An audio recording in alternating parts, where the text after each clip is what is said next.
Hey guys, welcome to TutorialGuru. Today we'll be learning how to disable bedtime reminder on YouTube.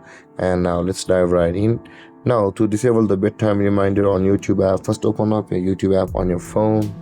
After opening your YouTube app, guys, on this interface at the bottom right corner of the screen, you can see there's a U button available for us just beside the subscriptions. Tap on the U button at the bottom right corner of the screen and this interface will appear, whereas at the top right corner of the screen you can see the settings or the gear icon available for us.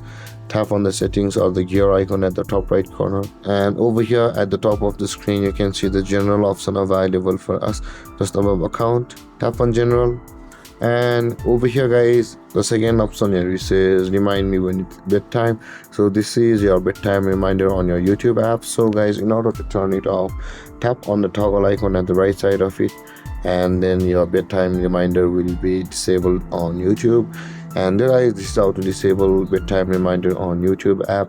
And if you have any confusions or questions regarding the topic, feel free to comment in the comment section below. And don't forget to like, subscribe, and hit that bell icon for more videos. Thank you for watching, guys. Peace.